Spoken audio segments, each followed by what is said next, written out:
문화저널 21 독자 여러분, 주간 브리핑 시청자 여러분 안녕하십니까? 아나운서 배소인입니다. 7월 둘째 주 주간 브리핑을 시작하겠습니다. 대웅제약과 메디톡스의 보톡스 균주 도용 분쟁과 관련해 미국 국제무역위원회 USITC가 메디톡스의 손을 들어줬습니다. 대웅제약이 메디톡스의 영업비밀을 도용했다며 10년간의 수익금지 명령을 포함한 권고를 한 겁니다. 이번 결정에 대해 대웅제약에서는 미국의 자국 산업 보호를 목적으로 한 정책적 판단이라 반발했지만 메디톡스에서는 대웅제약이 수년간 주장했던 대한민국 용인의 토양에서 보툴리눔 균주를 발견했다는 말이 명백한 거짓임이 입증됐다고 공세를 이어갔습니다. 현지 시간으로 6일 미국 USITC에서 진행된 보툴리눔 균주 및 제조기술 도용 예비 판결에서 ITC 행정판사는 대웅제약이 메디톡스의 영업비밀을 침해했다며 미국 시장에서의 배척을 위해 10년간 수입을 금지한다는 예비 결정을 내렸는데요. 통상적으로 ITC의 예비 결정이 뒤집어지는 사례가 적은 만큼 11월 최종 결정으로 이어질 가능성은 매우 높습니다.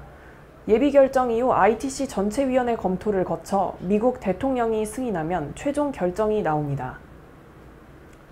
이번 결정에 대해 메디톡스는 경기도 용인의 토양에서 보툴리눔 균주를 발견했다는 대웅제약의 주장은 명백한 거짓임이 입증됐으며 메디톡스의 보툴리눔 균주와 제조 공정을 도용해 나보타를 개발한 것이 진실로 밝혀졌다고 목소리를 높였습니다. 메디톡스 관계자는 이번 판결은 대웅제약이 수년간 세계 여러 나라의 규제 당국과 고객들에게 균주와 제조 과정의 출처를 거짓으로 알려왔음을 객관적으로 입증했다는 데 큰 의미가 있다면서 ITC 판결 결과를 토대로 관련 혐의를 밝히고 국내에서 진행 중인 민영사상 고소건에 대해서도 신속한 진행을 이어갈 것이라 예고했습니다.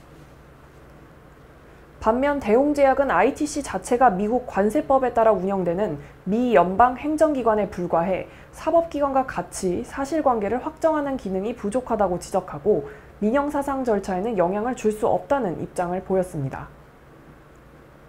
대웅제약은 행정판사 스스로도 메디톡스가 주장하는 균주 절취에 대한 확실한 증거는 없다고 명백히 밝혔음에도 불구하고 메디톡스 측 전문가 주장만을 일방적으로 인용했거나 메디톡스가 제출한 허위 자료 및 허위 증언을 진실이라고 잘못 판단한 것이라 반발했습니다.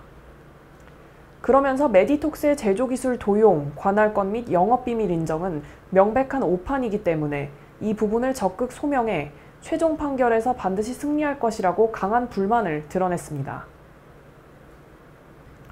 노영민 대통령 비서실장이 결국 자신이 보유하고 있던 서울 반포 아파트를 매각하기로 했습니다. 반포집이 아니라 청주집을 팔기로 한 노 실장의 결정을 놓고 비난이 거세지자 이를 의식한 것으로 보이는데요. 노 실장은 8일 자신의 페이스북에 올린 글을 통해 가족의 거주 문제가 해결되는 대로 이달 내에 서울 소재 아파트도 처분키로 했다며 서울의 아파트를 남겨둔 채 청주의 아파트를 처분하는 것이 서울 아파트를 지키려는 모습으로 비춰 국민의 눈높이에 미치지 못했다, 송구스럽다고 밝혔습니다.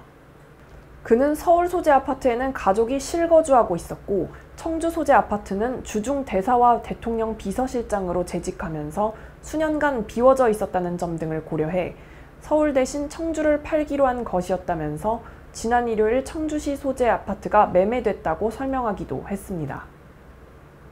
노 실장은 당초 서울 아파트를 팔겠다고 했다가 청주 아파트를 팔겠다고 정정한 사실이 언론을 통해 공개되면서 야권은 물론 여권 내에서도 비난이 쏟아지자 이 같은 결정을 내린 것으로 풀이됩니다. 지난 1216 부동산 대책 발표 당시 청와대 참모들을 상대로 다주택 매각 권고를 한 노 실장이 지금까지 서울과 청주의 아파트를 보유하고 있는 다주택자였다는 사실이 알려지면서 여론은 악화일로를 걸었습니다. 여기에 더해 노 실장이 반포 대신 청주집을 팔겠다고 정정한 것은 부동산 시장의 강남 집값은 떨어지지 않는다는 시그널을 준 것으로 비춰졌는데요. 이 때문에 문재인 정부의 부동산 정책에 회의적 시각을 보이던 여론은 즉각 거세게 들끓었습니다. 노 실장은 향한 비난 여론이 거세지는 가운데 대통령 지지율과 집권 여당 지지율이 하락세를 보이고 경실련 등 시민단체들을 중심으로 다주택을 보유하고 있는 청와대 참모진과 집권여당 의원들의 명단까지 공개하면서 정부 여당은 노영민 실장에게 날을 세우기 시작했는데요. 더불어민주당 당권 도전을 선언한 이낙연 의원은 지난 7일 노영민 실장을 둘러싼 논란에 대해 조금 아쉽다는 생각이 든다. 합당한 처신과 조치가 있기를 기대한다는 입장을 밝힌 바 있습니다. 청와대 내에서도 일련의 사태를 초래한 노영민 실장 스스로가 사태를 해결해야 한다는 결자의 지론이 불거져 나왔습니다. 노 실장이 등 떠밀리듯 반포집을 처분하기로 마음을 굳히면서 논란은 일단락되는 모양새지만 이미 다주택자인 정부 여당 관계자들 명단이 공개된 만큼 부동산 정책을 둘러싼 불씨는 계속될 것으로 보입니다. 제주항공과 이스타항공의 인수합병이 양측의 진실공방으로 파국으로 치닫고 있습니다. 셧다운과 임금 체불 등에 대한 책임을 놓고 폭로전 양상으로 번지면서 M&A가 결국 무산수순을 밟게 될 것이라는 관측이 나오는데요. 제주항공은 셧다운과 구조조정이 이스타항공의 의사결정에 따른 것이고 인수작업 무산 위기의 원인은 이스타항공의 선행조건 미이행에 있다는 입장을 발표했습니다. 이스타항공은 제주항공의 명백한 지시와 요구에 따라 셧다운을 진행한 것이라고 반박했습니다. 이스타항공은 제주항공의 7일 발표에 대해 이스타항공의 운항 중단은 제주항공의 명백한 지시와 요구에 따른 것이라고 주장했습니다.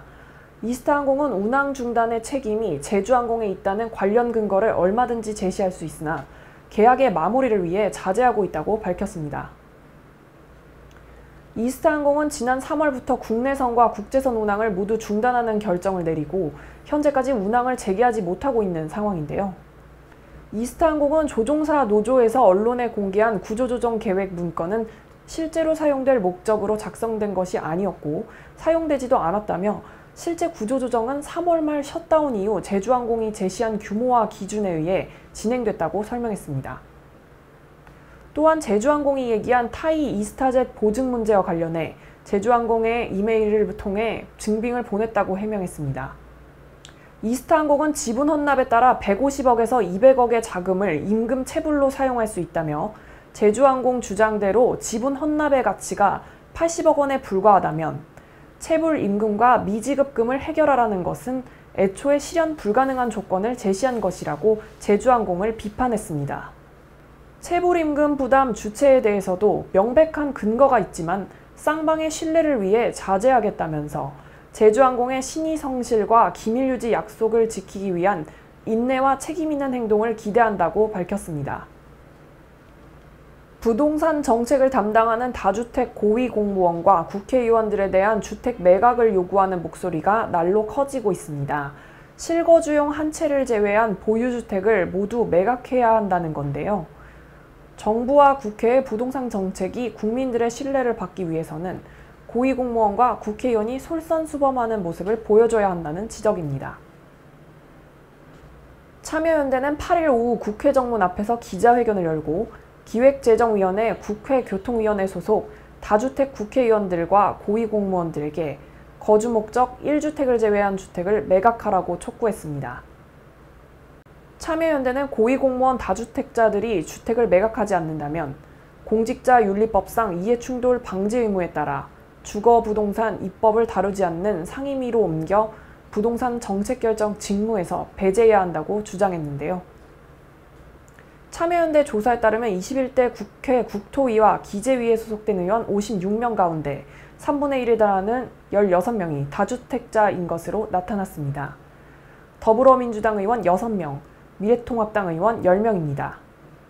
이 가운데 가장 많은 주택수와 재산을 신고한 박덕흠 미래통합당 의원은 국토위 소속으로 주택 4채를 보유하고 있었으며 이어 정성호 더불어민주당 의원은 기재위 소속으로 주택 2채를 보유하고 있었습니다.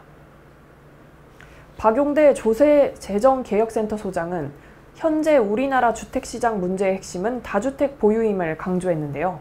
2018년 주택보급률이 104.2%로 전체 가구수보다 83만 9천 채가 많은데도 전체의 43.77%인 875만 가구가 무주택인 이유는 15%의 다주택자들이 우리나라 전체 주택의 61%를 소유하고 있기 때문이라고 지적했습니다.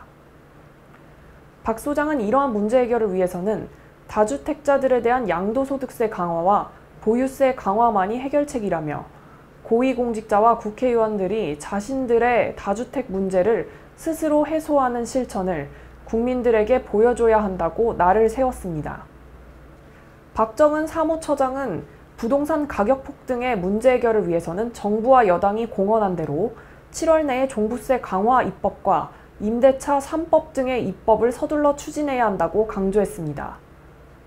나아가 보유세, 실효세율의 획기적인 강화, 공시가격의 즉각적인 현실화, 전월세 세입자에게 최소 10년 이상의 계속거주권이 보장되는 주택임대차보호법 개정, 등록 임대사업자에 대한 과도한 세제 특혜 폐지 등 법안의 처리가 신속하게 진행돼야 한다고 덧붙였습니다.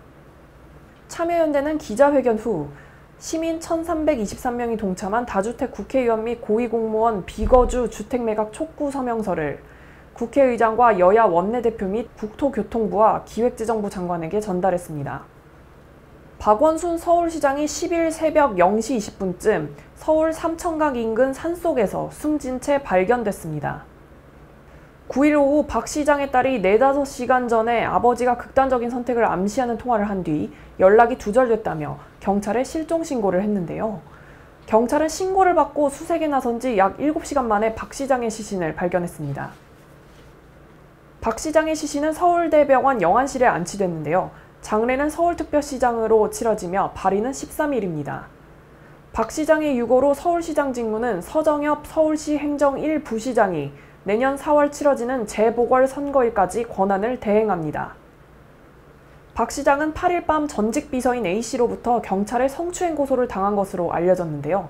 A씨는 변호사와 함께 8일 밤 경찰서를 방문해 9일 새벽까지 관련 조사를 받은 것으로 전해졌습니다. 박 시장의 사망으로 수사는 공소권 없음으로 종결될 전망입니다. 박 시장의 유고에 서울 메트로 9호선 노조도 서울 지하철 9호선 2, 3단계인 언주역에서 중앙보훈병원역 구간 파업을 유보했습니다. 박 시장은 2011년 10월 서울시장 재보선을 통해 서울시장에 당선된 이후 내리 3번 연속 서울시장 자리를 지키면서 역대 최장수 재임 기록을 세웠습니다. 코로나19의 확산세가 꺾이지 않자 정부가 코로나19 감염 확산을 막기 위해 개신교회의 정식 예배 외 소모임과 각종 행사를 전면 금지했습니다. 시청자 여러분, 이번 한 주도 마스크 착용과 손 씻기 등 생활 속 거리 두기를 잘 실천하시면서 건강하게 보내시기 바랍니다. 감사합니다.